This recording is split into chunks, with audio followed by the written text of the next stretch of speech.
Bonjour à tous mes frères, bienvenue pour une nouvelle vidéo sur la chaîne Je veux le ciel. Dans cette vidéo, je veux vous parler du sexe de manière très ouverte et très transparente. Je suis sûr que si vous restez jusqu'à la fin, de nombreux doutes que vous avez seront éclaircis. Et je veux vous parler d'une manière très simple et très facile à comprendre. Mes frères, je suis étonné de voir combien de personnes ont des blocages dans ce domaine et cela cause beaucoup de dommages pour le mariage. Une fois, un pasteur m'a raconté qu'un frère de son église l'avait appelé désespéré et avait demandé au pasteur de prier pour la délivrance de sa femme, car il disait qu'elle avait un démon dans son corps et que c'était le démon de la sensualité. Le pasteur a alors essayé de comprendre ce qui s'était passé et l'homme lui a dit que sa femme était apparue devant lui sensuelle, portant une lingerie.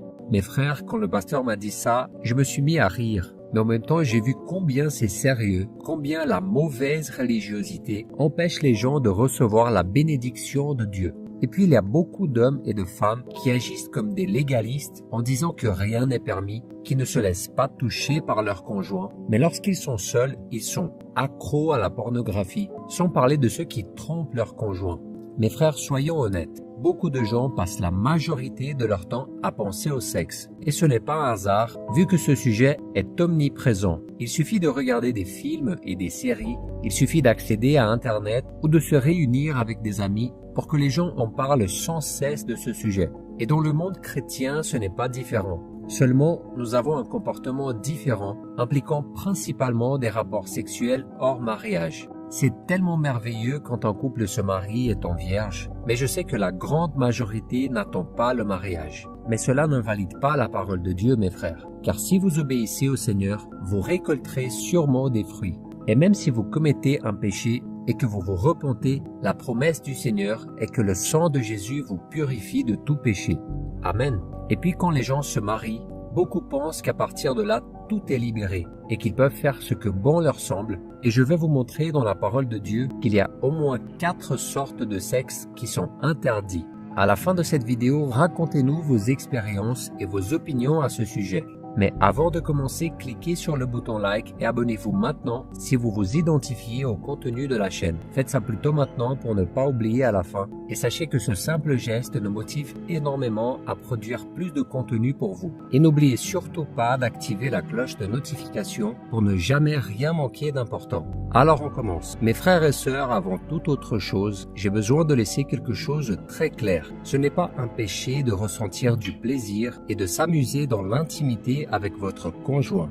D'accord? Je dis cela parce que de nombreuses églises considèrent ce sujet comme tabou et elles prêchent d'une manière qui donne l'impression que la personne fait quelque chose de mal, de sorte que le couple se sent sale, même s'il est sous la bénédiction de Dieu dans le mariage. Et l'une des principales raisons est que les gens se demandent souvent ce que Jésus ferait à leur place. Et comme Jésus ne s'est pas marié, et bien sûr n'a pas eu de relation sexuelle, les gens pensent que le sexe est quelque chose de charnel et d'impur. Ils pensent donc que si Jésus ne s'est pas impliqué dans ce domaine, ce doit être parce que c'est un péché ou parce que ce n'est pas important. Mais mes frères, laissez-moi vous dire quelque chose. Nous ne pouvons pas toujours baser nos vies sur ce que Jésus ferait, parce que Jésus ne ferait pas beaucoup de choses. Par exemple, Jésus n'a pas eu de relation sexuelle, non pas parce que c'était quelque chose de négatif et qui l'éloignerait de son Père, mais parce qu'il savait que le sexe était le fruit d'un mariage. Et il ne s'est pas marié, car sa seule mission était de mourir sur la croix pour nos péchés. Nous devons donc vivre nos vies en fonction de ce que Jésus a fait et de ce qu'il a enseigné. Amen. Jésus n'était pas un pécheur comme nous le sommes. Il n'a pas été sauvé par la foi comme nous l'avons été. Il n'a pas été séparé de Dieu comme nous l'avons été à cause du péché. Donc Jésus est dans une autre catégorie, mes frères. Donc nous devons nous concentrer sur ce que Jésus a enseigné. Et qu'est-ce que sa parole nous apprend sur le sexe dans le mariage? Dans le premier livre de la Bible, le livre de la Genèse, nous voyons que Dieu a créé l'homme et la femme comme des êtres sexuels. Et ceci n'est pas un péché. C'est lui qui a créé notre corps. Ce n'est pas Satan qui a fait cette partie de notre vie. C'est lui qui a créé notre corps avec les organes génitaux pour que nous puissions avoir des relations sexuelles et nous reproduire. Et lorsque la relation entre un homme et une femme se produit, ils se complètent et deviennent une seule chair. Et dans le livre de 1 Corinthiens au chapitre 7, l'apôtre Paul parle beaucoup du mariage et de la sexualité. Paul dit par exemple que l'homme marié ne doit pas seulement se consacrer à l'œuvre de Dieu, mais qu'il doit aussi s'occuper de certaines choses du monde pour plaire à sa femme. Il conseille également que le mari et la femme ne restent pas trop longtemps sans rapport sexuel, à moins qu'ils ne pratiquent un jeûne. Mais cette pause sexuelle ne doit pas durer trop longtemps, car Satan peut en profiter pour tenter le couple et le faire tomber dans la tentation. Mes frères et sœurs, nous devons comprendre que le manque de sexe peut engendrer l'abstinence, c'est-à-dire que le corps commence à en manquer. Et quand cela arrive, la personne est plus vulnérable pour agir selon ses instincts charnels. Je ne dis pas qu'il faut agir en fonction de ses instincts, mais c'est quelque chose qui peut arriver et le diable le sait très bien. Cela explique pourquoi de nombreuses personnes prennent de mauvaises décisions en agissant par impulsion et ensuite le regrettent profondément. Ainsi, avant de parler de l'un des 4 types de rapports sexuels interdits dans le mariage, je veux réfléchir avec vous à propos de l'adultère. Je crois que nous avons tous déjà entendu cette phrase. Celui qui aime ne trahit pas. Vous l'avez déjà certainement entendu, n'est-ce pas? Cette expression est très romantique, mais quand on est confronté à la routine et aux problèmes d'une relation, on se rend compte que dans la vraie vie, tout est très différent. Et je dis cela, mon frère, parce que malheureusement, le nombre de cas d'adultère a augmenté de façon absurde, même au sein des églises. Et cela cause beaucoup de souffrance et de destruction aux familles. Je veux donc vous inviter à réfléchir sur le péché de la trahison et de l'adultère. Tout d'abord, nous devons comprendre que l'être humain, aussi bien intentionné qu'il soit, est pécheur et plein de défauts. Et c'est pourquoi Jésus nous a donné un avertissement dans le chapitre 26 de Matthieu. Regardez ce qu'il a dit. « Restez vigilants et priez pour ne pas céder à la tentation. L'esprit est bien disposé, mais par nature, l'homme est faible. » Mes frères, nous sommes tous constamment séduits par les propositions de ce monde et nous devons être vigilants à tout moment pour ne pas céder à la tentation. Et c'est pourquoi même l'amour entre un homme et une femme ne peut à lui seul empêcher une trahison. Il existe une grande illusion qui trompe de nombreux maris et femmes. Ils pensent que ceux qui aiment leur conjoint ne ressentiront jamais d'attirance pour une autre personne. Mais comme je viens de le dire, l'être humain est imparfait et la parole de Dieu elle-même affirme que notre chair est faible. Par conséquent, mes frères, nous devons être vigilants, car la vérité est que ce que les yeux convoitent, l'imagination aide à développer. Et si la personne n'interrompt pas ses pensées, elle peut un jour tomber dans la tentation. Regardez ce qui est écrit dans le chapitre 1 de Jacques. « Mais chacun est tenté quand il est attiré et entraîné par ses propres désirs. Puis le désir, lorsqu'il est encouragé, donne naissance au péché, et le péché, parvenu à son plein développement, a pour fruit la mort. » Regardez ceci, mes frères. Alors que nous sommes dans ce corps charnel, nous pouvons encore être attirés par une personne du sexe opposé. Nous pouvons être charmés par un sourire, un beau corps, une voix, un regard ou une personnalité. Et comme si notre faiblesse charnelle ne suffisait pas, nous sommes la cible d'un bombardement médiatique et culturel qui promeut l'infidélité, les relations sexuelles hors mariage, les femmes en tant qu'objet sexuel, l'image de l'homme macho qui doit absolument sortir avec tout le monde, etc. Si l'on ajoute à tout ça un peu de pornographie et un manque d'attention dans le mariage, on commence à mieux comprendre pourquoi de nombreuses personnes sont infidèles même en aimant véritablement l'autre personne. Et pour mieux comprendre, lisons ensemble un passage de la Bible. « Soyez sobres et vigilants.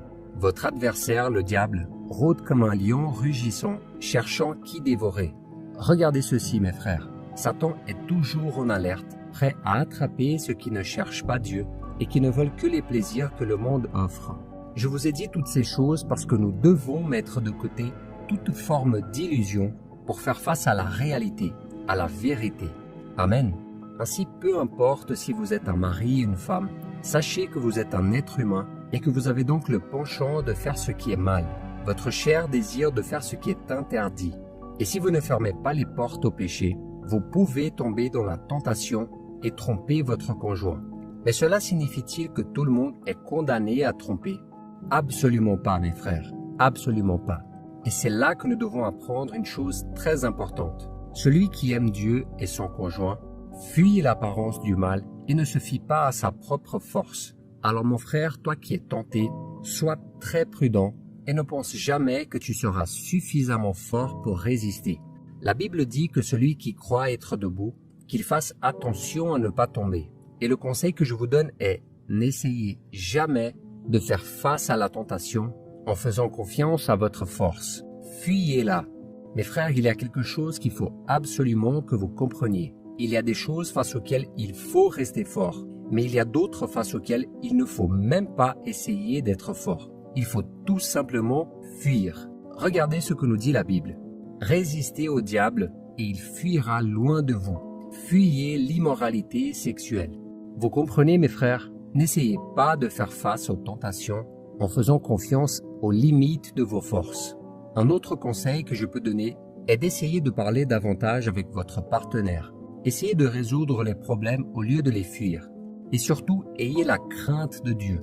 Je sais que beaucoup de gens pensent que craindre Dieu, c'est avoir peur de lui, mais ce n'est pas de ça qu'il s'agit. Avoir la crainte dans son cœur, c'est avoir de la révérence et du respect pour le Seigneur. C'est comprendre que Dieu n'approuve pas le péché et qu'il discipline ses enfants qui lui désobéissent. Donc si vous suivez les conseils que je vous ai donnés, la trahison ne fera jamais partie de votre vie. D'accord? Il y a un verset dans le chapitre 28 de Proverbes qui nous apprend quelque chose de très important. Heureux l'homme qui est constamment sur ses gardes. En revanche, celui qui endurcit son cœur tombera dans le malheur. Donc si nous voulons avoir une vie bénie, une vie de paix, de protection et de tranquillité, il nous suffit d'avoir la crainte du Seigneur et d'obéir à sa parole. Et maintenant, je vais vous parler des 4 types de sexe interdits par la Bible. Le premier d'entre eux est l'échangisme. Je sais que cela peut sembler étrange et même absurde de parler de cela. Mais mes frères, cette pratique est bien plus courante que nous le pensons. Dans cette pratique, les couples se réunissent et ont des relations sexuelles avec le conjoint de l'autre. Vous pouvez imaginer ça? Et ceux qui pratiquent ce genre de choses affirment que cet acte est bon pour la relation, car ça augmente la confiance et la liberté entre les conjoints. Mais ceci, mes frères, n'est rien d'autre que de l'adultère. Et nous savons que c'est l'un des péchés qui cause le plus de destruction et qui déplaît le plus à Dieu. Lisons ce que la Bible nous dit. « Tu ne coucheras pas avec la femme de ton prochain pour te rendre impur avec elle. » En outre, mes frères, ce péché provoque des blessures profondes dans l'âme et à l'avenir, il met fin à la confiance et au respect dans le mariage. Alors fuyez ce péché, d'accord? Le deuxième acte sexuel interdit par la Bible est le plan à 3. Les gens appellent ça plan à 3 et forment des trios qui ne sont rien d'autre que des occasions où le couple s'engage dans une relation sexuelle avec une troisième personne, avec le consentement des deux. Certaines personnes tentent de défendre leur désir d'avoir des relations sexuelles à 3 en disant que Jacob a marié 2 sœurs, Léa et Rachel. Mais à aucun moment, la Bible ne dit qu'il a couché avec les 2 femmes en même temps. Et nous voyons que la polygamie, le fait d'épouser plusieurs personnes, était autorisé à l'époque de la nation d'Israël, mais que cela n'a jamais été la volonté parfaite de Dieu. Dieu n'a jamais approuvé la polygamie, et nous voyons dans le Nouveau Testament qu'un homme doit être le mari d'une seule femme, et Jésus lui-même en a parlé. Lisons ce qui est écrit dans le chapitre 19 de Matthieu. Il répondit, « N'avez-vous pas lu que le Créateur, au commencement, a fait l'homme et la femme, et qu'il a dit, c'est pourquoi l'homme quittera son père et sa mère, et s'attachera à sa femme, et les deux ne feront qu'un. Ainsi, ils ne sont plus deux, mais ne font qu'un. Que l'homme ne sépare pas donc ce que Dieu a uni. » Vous voyez, mes frères, Jésus a parlé d'un homme et d'une femme dans le mariage. C'est donc la volonté de Dieu. C'est-à-dire qu'il n'y a pas de place pour une autre personne dans un mariage hétérosexuel. D'accord? Le troisième type de sexe que Dieu interdit dans sa parole est l'abus sexuel. Nous grandissons avec l'idée que les abus ne se produisent que lorsque l'auteur utilise la force physique pour avoir des relations sexuelles avec une autre personne sans son consentement. Mais cette idée n'est pas vraie. Il existe également des abus au sein du mariage, c'est-à-dire lorsque l'un des conjoints oblige l'autre à avoir des relations sexuelles avec lui sans que l'autre personne accepte. Et qui commet ce genre de péché utilise ce passage du chapitre 7 de 1 Corinthiens de manière absolument erronée pour justifier son erreur. Lisons ce qui est écrit. Ce n'est pas la femme qui est maîtresse de son corps, mais son mari. De même, ce n'est pas le mari qui est maître de son corps, mais sa femme. Et mes frères, quelques personnes sortent ce verset de son contexte, et beaucoup d'hommes croient que le corps de leur femme n'appartient qu'à eux. Et ils pensent donc qu'ils peuvent exiger des rapports sexuels et qu'ils ont tout à fait le droit de les forcer à faire quelque chose qu'elles ne veulent pas faire. Mais ce que la Bible dit, c'est que nous devons satisfaire notre conjoint et ne pas chercher notre propre plaisir. D'accord? Et le quatrième type de sexe que Dieu interdit est la pornographie. Bien qu'il ne s'agisse pas d'un acte sexuel en soi, ces autres types de sexe interdits sont très souvent stimulés par la pornographie. Et mes frères, ça peut paraître absurde à penser, mais de nombreux couples chrétiens disent qu'ils regardent des films pornographiques avant et pendant les rapports sexuels pour pimenter les choses dans la relation. Mais quel que soit le plaisir qu'ils y prennent tous les deux, la pornographie est une chose très dangereuse. Car lorsque la personne regarde un film ou tout autre type de matériel pornographique, elle peut ouvrir des brèches à l'ennemi pour détruire la relation, sans parler du risque de devenir absolument accro à ce type de matériel, qui cause de plus en plus de problèmes de nos jours. Et mes frères, la Bible dit que nous devons maintenir la pureté dans le mariage. Regardez ce que dit la Bible. Que le mariage soit honoré de tous et le lit conjugal épargné par la souillure. Ceux qui se livrent à l'immoralité sexuelle et à l'adultère, Dieu les jugera. Et vous vous demandez peut-être, mais qu'en est-il du sexe oral et de l'utilisation de jouets sexuels? Eh bien mes frères, même si la Bible ne donne pas de réponse définitive, vous devez analyser si vous êtes tous les deux d'accord, car si l'un de vous ne se sent pas à l'aise pour faire quelque chose, alors la bonne chose à faire est de ne pas le faire. La chose la plus importante est d'honorer Dieu et de respecter son conjoint. Et ensuite, vous devriez analyser si cela sera bon pour vous, si cela vous rapprochera l'un de l'autre ou si cela vous éloignera l'un de l'autre. D'accord? Bien sûr, la Bible ne parle pas de tous les sujets, sinon il n'y aurait tout simplement pas de place dans un seul livre. Et lorsque quelque chose n'est pas clairement interdit par Dieu, c'est peut-être le cas pour vous de juger ce qui est permis et ce que l'autre accepte ou non de faire. Regardez ce que la Bible dit dans 1 Jean chapitre 3. Bien-aimés, si notre cœur ne nous condamne pas, nous avons de l'assurance devant Dieu.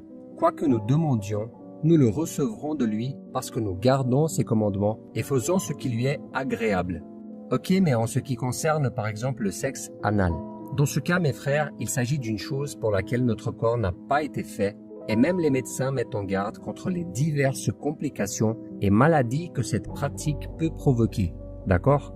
Ainsi, comme vous l'avez entendu ici dans ce message, le sexe au sein du mariage n'est pas du tout un péché. Ce n'est pas quelque chose de sale. Ce n'est pas mal de ressentir du plaisir. Et le sexe ne sert pas uniquement à la reproduction. D'accord? Il a été créé par Dieu pour nous donner du plaisir. Et si vous voulez être béni, restez loin de toute forme de promiscuité, de choses qui déplaisent vraiment à Dieu. Choisissez de vivre une relation avec respect et amour. Vous devez vous mettre d'accord sur tout et vous serez certainement très heureux, vous serez plus proches et plus intimes l'un de l'autre et ce sera une bénédiction pour vous tous. Amen. Si vous avez aimé cette vidéo, je vous demande de la partager sur WhatsApp, dans vos groupes, sur Facebook et où vous voulez. Mes frères, partageons la parole de Dieu parce qu'elle apporte de la lumière sur tous les sujets et elle apaise nos cœurs. Regardez aussi ces autres vidéos que nous avons laissées en recommandation. Je suis sûr qu'elles contiennent des infos indispensables pour votre vie spirituelle. Que Dieu vous bénisse. Je vous attends dans la prochaine vidéo.